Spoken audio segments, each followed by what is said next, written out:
Hey Lisa, man, it's so cool you are in another class with me back to back here.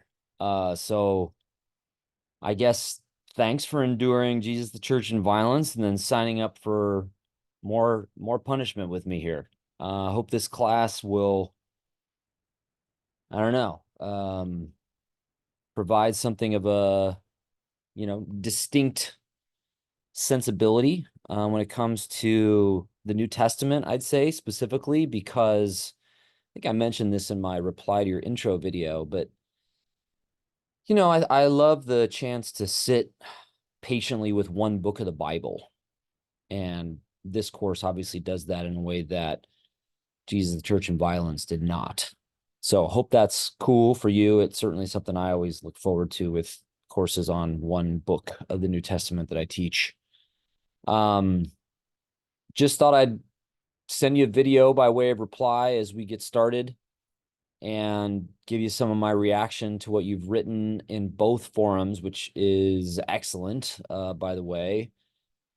I think you can probably tell why I have you read all this Old Testament stuff as we get into Matthew, because without it, we sometimes think that something is happening in Matthew that is a really dramatic departure from the previous life of Israel as we find it in the Bible. Specifically, here, what you have mentioned in Forum 1 about the hope for blessing, salvation, life that will come to Gentile people.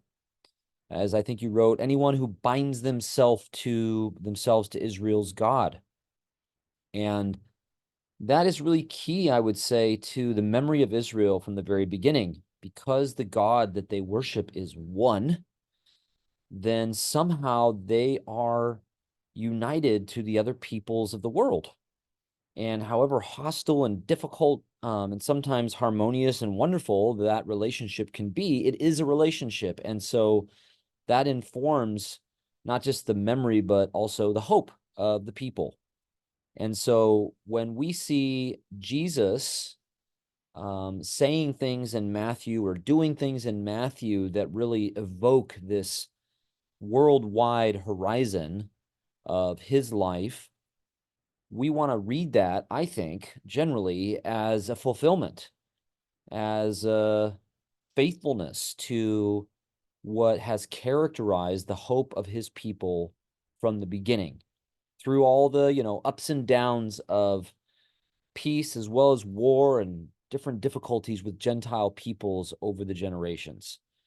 Without that, what people will often do, because it's so kind of like, I don't know, it's like uh intuitive and almost cliche, I would say, for people today to think that what the gospel is primarily about, what Christian hope is primarily about, is diversity, is overcoming boundaries.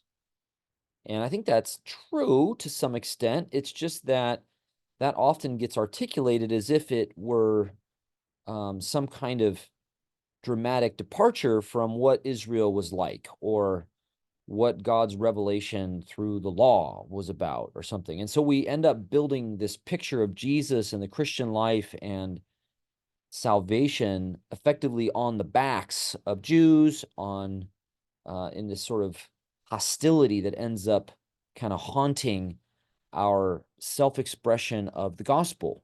It's always got to be against, what was wrong with the people before we got a hold of the revelation of God or something like that. And I think that has all kinds of problematic ramifications.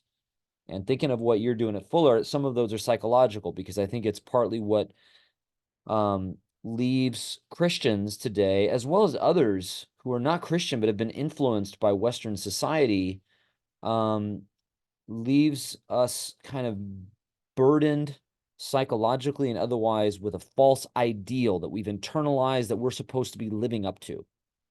So that's why it's so good, what you've highlighted. And then now I'm thinking here of the genealogy and what you're drawing from some of the secondary reading. And that is that The Bible doesn't tell a romantic story of the people of God. It doesn't tell a romantic good guys, bad guys story of Jesus. Instead, it tells a story of a very broken people, broken family, and that remains the case with Jesus. He experiences tensions with his own most immediate family. Obviously, he's clashing with the authorities of his people. In the end, his own closest disciples are all going to desert him and betray him and deny him. And this is all part of how God is revealed to us through Jesus as God with us. God is not with us insofar as we conform to some ideal or meet some standard or meet some condition. God is with us as we find in Christ in the depth of our sin and in the worst kind of embarrassment or shame that we might experience or feel in our life, even over generations. So I think that's a really important emphasis that we want to draw, not just from Matthew, but from really the scriptural memory that Matthew is building on and telling us of the fulfillment of. So, lots of other things I could say here about the genealogy that I think is really good. I am drawn to your coming back a couple times to this term holiness. And I think that might be right. But of course, I'd love to hear more of what you are thinking when you're talking about that. And you don't have to, this isn't a request that you respond with that. But just, for you to keep thinking, you're right. The holiness of Israel as itself, a kind of echo of the holiness of God, is a really key theme to the story, the history that's evoked by this genealogy. And it's not a holiness that is reducible to moral purity or righteousness.